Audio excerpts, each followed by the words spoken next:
미세먼지 측정소가 수도권에 집중돼 있어 지역에서는 정보가 부족합니다. 제때 대처하기 힘듭니다.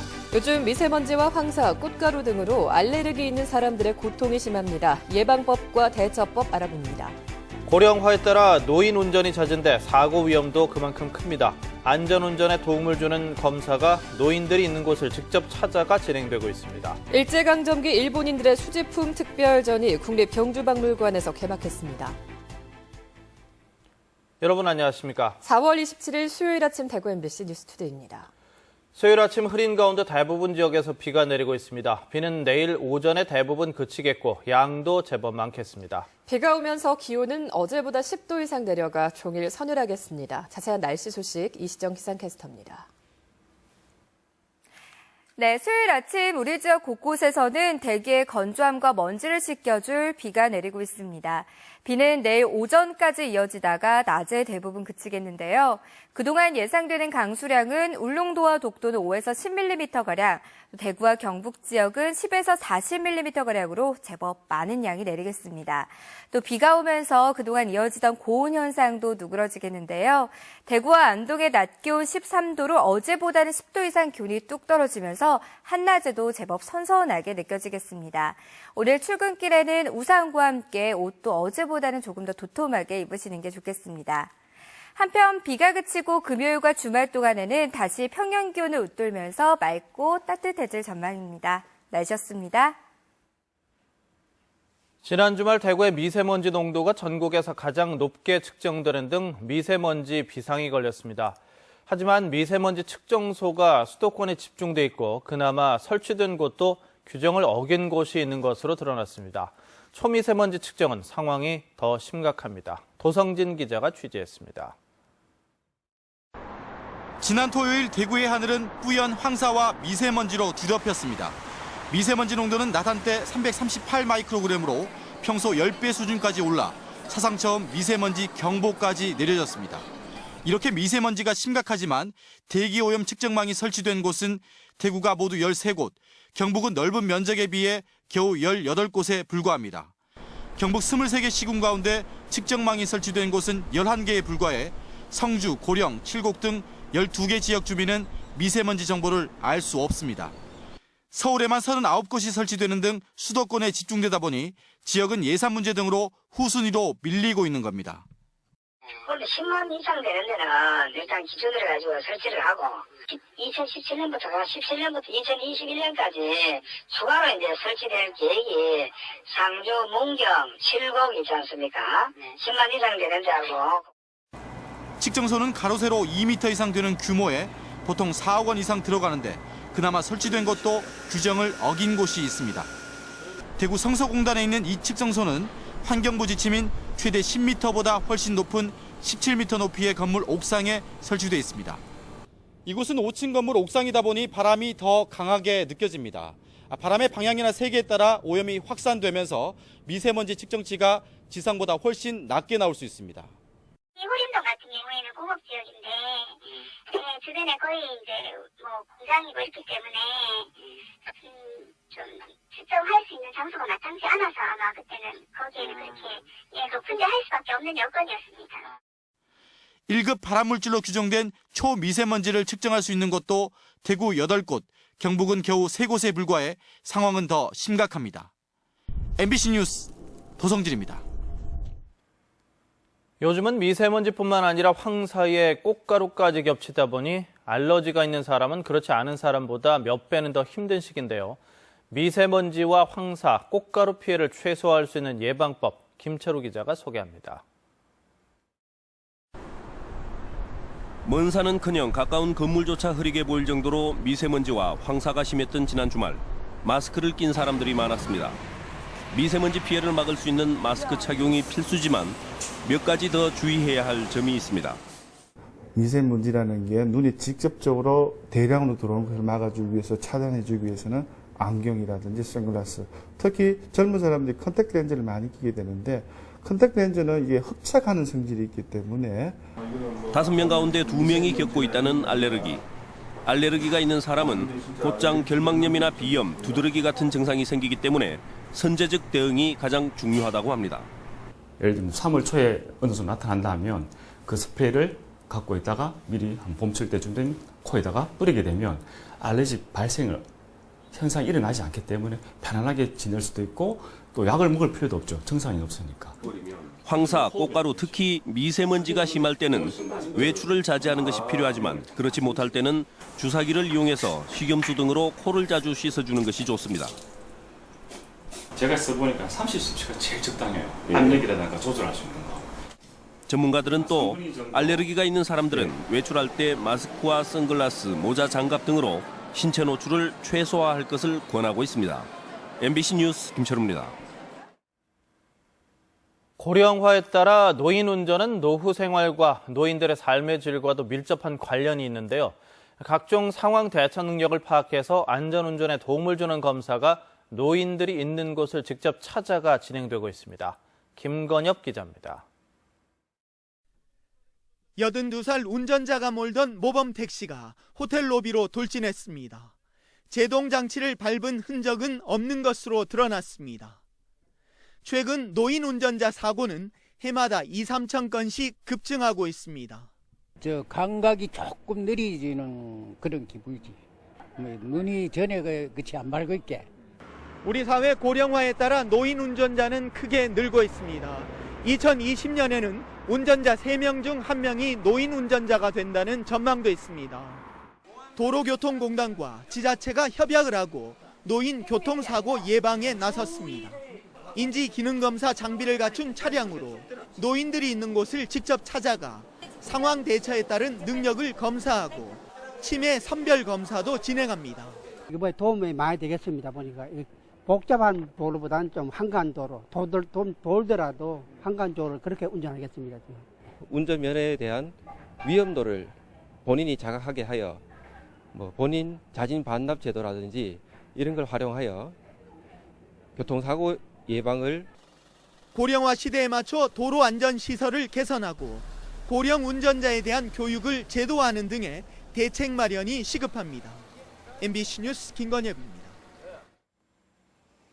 제두루미는 세계적인 멸종위기종이자 천연기념물로 개체수가 해마다 많이 줄고 있는데요. 경북 구미에서 낙동강 습지 생태계 복원을 위해 제두루미 인공증식을 추진해왔고 3년 만에 성공했습니다. 이상원 기자가 보도합니다. 어미 제두루미가 먹이를 집어 새끼의 입에 넣어줍니다. 지난 21일 인공증식으로 알에서 부화된 새끼 제두루미는 어미의 보호를 받으며 하루가 다르게 커가고 있습니다. 지난 2013년 11월 네덜란드에서 들여온 제두루미 2쌍이 2년 반 만에 인공증식에 성공한 것인데 국내에서는 보기 드문 사례로 꼽히고 있습니다. 조류생태환경연구소는 새끼가 어미새가 될 때까지 야생 적응과 비행훈련 등을 실시해 올해 11월쯤 자연으로 돌려보낼 계획입니다. 부화가 됐기 때문에 이제 앞으로 본격적으로 자연 복귀라든가 월동지 확대라든가 이런 점에서 굉장히 의미 있는 한 첫걸음이 디뎌졌다고 생각합니다. 인공증식으로 번식한 개체들이 늘어나면 제두루미 도래지인 구미 낙동강 해평 습지에 방사해 생태계를 복원시키는 작업이 시작됩니다. 제두루미 인공증식과 생태계 복원 프로젝트에는 삼성전자 구미공장과 대구지방환경청, 구미시도 함께 힘을 모으고 있습니다. 매년 철새 도래할 때마다 먹이주기 행사를 지역 관계기관과 지속적으로 지금 실시를 해오고 있고 앞으로 다양한 활동들을 갖다가 지속적으로 할 예정입니다. 이번 제두루미 인공증식 성공으로 생물 다양성 보존에 대한 관심이 높아지고 제두루미 도래지인 구미 해평 습지 생태계 복원 작업에도 탄력이 붙을 것으로 기대되고 있습니다. MBC 뉴스 이상원입니다. 경상북도가 올해 추경 예산안을 편성하면서 이미 도의회에서 수차례 삭감했던 특정 장애인 단체의 예산을 또 편성해 심의를 요구했습니다. 중복 사업도 문제가 많지만 의회를 무시한 예산 편성 해도 너무한다는 게 도의회 중론입니다. 보도에 이정희 기자입니다. 2015년 본예산에 편성된 시군 장애인 인권 상담센터. 울릉을 제외한 22개 시군에 1억 원씩 22억 원을 들여 상담센터를 설치해 운영하겠다는 겁니다. 기존 장애인 단체 외 별도의 더구나 중복 사업을 위해 설치하는 것이어서 도의회가 전액 삭감했습니다. 몇 달 뒤 2015년 추경 예산안에 20억 원이 또 올라왔고 역시 전액 삭감됐습니다. 경상북도는 여기에 굴하지 않고 이듬해인 올해 본예산에 이번에는 권익옹호 지원센터라는 이름으로 22억 원을 또 편성했고 도의회는 또 삭감했습니다. 그러자 이번 추경에는 권익옹호 법률 상담이라는 명목으로 시군비 매칭 없이 전액 도비 2억 7천만 원을 올렸습니다. 필요성이라든지 타당성을 무차 얘기를 하고 경상북도에서 의견한 내용을 가지고 되게 반복적으로 불과수천여 당시에 파부적 올린 이유를 모르겠어요. 이유를. 삭감되면 또 올리고 이게 뭡니까 이게 창피하게 이름만 살짝 바꿔가지고. 사업 주체는 2년 전 설립된 경북장애인 권익협회. 매번 동일합니다. 특정 단체를 위한 묻지마식 예산 편성에 특혜 의혹이 짙습니다. 어떤 단체는 지원을 하고 어떤 단체는 지원하지 않는 그런 문제도 저희들이 입장을 좀 이해를 해주셔서 예산 시기를 4번씩이나 이렇게 편성해서 의회에 제출하는 것은 의회를 기망하는 것이고 의회의 인내심을 시험하는 것이다. 이 예산은 1차 상임위원회, 2차 예결위원회 심의를 거쳐 마지막으로 다음 달 6일 본회의에서 최종 확정됩니다. 경상북도가 도의회의 의견을 무시한 채 힘겨루기를 언제까지 이어갈지 주목됩니다. MBC 뉴스 이정희입니다. 일제강점기 나라와 함께 빼앗겼던 일본인들의 수집품 특별전이 국립경주박물관에서 개막했습니다. 당시 일본 부호들이 밀거래 등을 통해서 빼돌렸던 우리나라의 유물들을 확인할 수 있습니다. 장미쁨 기자가 소개합니다. 뛰어난 곡선미를 자랑하는 15세기 물고기 무늬 항아리입니다. 국내에서는 찾아보기 힘든 2마리 물고기, 쌍어문 무늬를 가지고 있습니다. 희귀한 코발트 안료를 이용해 호랑이와 사자 무늬를 넣은 커다란 청와대발, 일제강점기 남선 합동전기회사 사장으로 비밀 창고까지 만들어 국내 문화재를 사모아 악명 높은 오그라 다케노스케의 수집품입니다. 일제시대 우리나라 풍속화를 깎아내리고 중국 화풍을 장려했던 당시 미술계 풍토를 알 수 있는 그림들도 있습니다. 일본인들은 국내 유물들뿐만 아니라 기원전 청동 용기 등 고대 중국의 유물들까지 무더기로 사모았습니다. 3명의 일본인 사람들이 수집한 물건들이 1945년과 1963년도에 경주박물관에 입수가 되었고요. 그거를 10몇 년 동안 정리를 해서 그 결과를 처음 이 밖에 X선을 이용해 유물의 흔적을 살피는 보존과학을 통해 일제강점기 문화재를 두고 벌어진 다양한 일들도 엿볼 수 있습니다. 당시에도 도자기라든지 금속류라든지 이런 것들을 값을 높이기 위한 이런 목적에 의해서 많은 부분을 수리하는 흔적들이 보이고 있습니다. 나라와 함께 빼앗겼던 우리나라의 귀중한 유물들을 볼 수 있는 일제강점기 일본인들의 수집품 특별전은 오는 6월 19일까지 열립니다. MBC 뉴스 장미쁨입니다. 중국에 있는 신생활그룹이 지역 화장품 산업에 대규모 투자를 하기로 했다는 소식 전해드렸는데요. 신생활그룹이 짓기로 한 경산 공장은 그 규모가 중국 공장을 능가할 것으로 보이는 가운데 관련 사업이 속도를 낼 전망입니다. 박재형 기자가 취재했습니다. 지난 1994년 중국 선양에 설립돼 20년 만에 8,000개 매장, 10만 명의 판매 사원을 확보할 만큼 화장품 업계에서 급성장하고 있는 중국 신생활그룹. 이 중국 기업이 경산에 투자할 공장은 규모와 기능 면에서 상하이 공장을 능가할 것으로 보입니다. 경산에 짓게 되는 화장품 공장의 생산량은 한 달에 350만 개 이상이 예상되고 연구개발과 판매 사원 재교육 등 기술과 교육에도 집중한다는 계획입니다. 메이드 인 차이나로 진출할 수가 없었고 그래서 제가 늘 관망했어요. 한국에서 생산된 한국 제품으로 판매해야 되겠다고 늘 생각했습니다. 공장 건립도 속도를 낼 전망입니다. 현재 경상북도와 경산시는 대구 한의대 인근에 공장 건립 후보지 3곳을 검토하고 있습니다. 내년 중순쯤 착공을 시작해 앞으로 3, 4년 내에 공장이 본격적으로 가동될 것으로 보입니다. 저희들 시에서는 CC 설계 용역을 금년 내로 발주해서 내년쯤에 이제 특화 단지를 만들려고 하고 있습니다. 특히 경상북도와 대구 한의대는 내년 1월에 세계에서 유래를 찾아보기 어려운 화장품 대학도 만들어 경산을 화장품 전문 도시로 탈바꿈시킬 계획입니다. 경상북도와 경산시는 화장품 특화 산업단지의 조기 정착을 위해서 가능한 한 착공 시기도 앞당길 계획이라고 밝혔습니다. 중국 상하이에서 MBC 뉴스 박재영입니다. 권영진 대구시장을 비롯한 시 공무원들이 중국 상하이를 방문 중인 가운데 대구시는 올해 말까지 12,000여 명의 중국 관광객을 유치했다고 밝혔습니다. 대구시는 중국 대형 여행사를 상대로 관광 홍보 활동을 벌인 결과 한 학교의 수학여행단이 이번 여름 대구를 방문하기로 했고 몇몇 여행사들이 대구 상하이 정기 노선을 이용하기로 해 중국인 12,000여 명의 유치 성과를 올렸다고 밝혔습니다. 대구시 교육청은 올해 중학교 졸업 학력 검정고시 합격자와 고입 전형에서 선발되거나 배정되지 않은 중학교 졸업자를 대상으로 2016학년도 고입 추가 전형을 실시합니다. 중고등학교 입학 시기 제한이 자녀 수업 일수가 총 수업 일수의 3분의 2 이상 남은 시점으로 개정된 데 따른 것입니다. 추가 전형 응시자는 다음 달 11일부터 13일까지 원서를 내야 하는데 전기고는 결혼이 있는 학교별로, 후기고는 대구교육청 고입관리실에 원서를 제출하면 됩니다. 합격자는 다음 달 17일 발표합니다.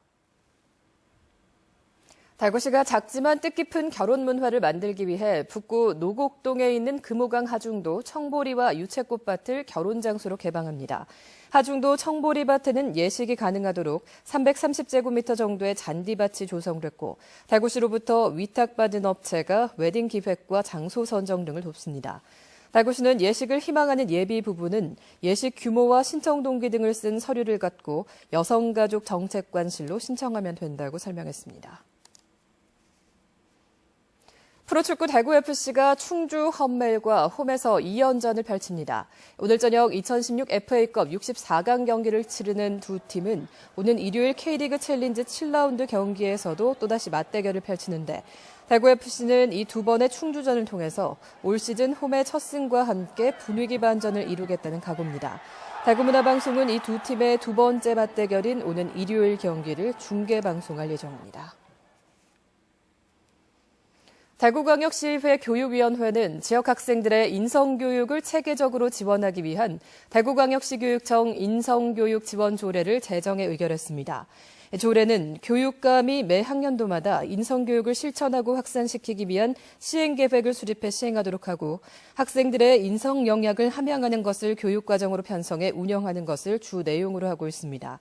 대구광역시 교육위원회는 또 다문화 교육 진흥 계획을 수립하고 다문화 가족 학생들을 지원하기 위한 다문화 교육지원센터를 설치하는 내용의 대구광역시 교육청 다문화 교육 진흥 조례도 제정해 의결했습니다. 경상북도가 재난에 공동 대응하기 위한 민관협력위원회를 출범했습니다. 이번 민관협력위원회 발족으로 이 민간 부문의 전문성 등이 재난 관련 기관의 시스템에 접목돼 그동안 제기되어온 초기 대응 및 수습 과정에서의 문제점이 다소 해소될 것으로 기대됩니다.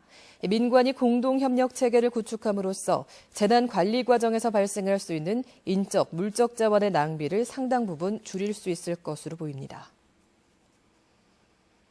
중소기업청에서 선정하는 2016 창업선도대학 전국 34개 대학 가운데 경일대학교와 계명대, 대구대와 영남이공대까지 대구권 4개 대학이 포함됐습니다. 창업선도대학에는 대학당 평균 22억 원이 지원되는데 아이템의 사업화, 창업 동아리, 창업 강좌 등을 통해서 예비 창업자들을 돕습니다. 이 가운데 영남이공대는 2011년부터 6년 연속으로 창업선도대학으로 선정돼 지금까지 132개 창업을 성공시키고 48개 창업 동아리를 지원하는 등 그 성과를 거두고 있습니다. 대구시 보건환경연구원이 대구에서 유통되고 있는 캠핑용 조리기구 25건의 납과 비소, 니켈 등 금속재 용출량을 측정한 결과 모두 기준보다 낮아서 안전한 것으로 나왔습니다. 물리적으로 흠집을 낸 뒤 용출 시험한 결과도 모두 현행 기준보다 낮은 수준을 기록했습니다. 대구시 보건환경연구원은 캠핑용 조리기구를 안전하게 사용하기 위해서는 산을 함유한 음식의 조리나 보관을 피하고 조리기구의 피막이 벗겨지지 않도록 주의해 줄 것을 당부했습니다.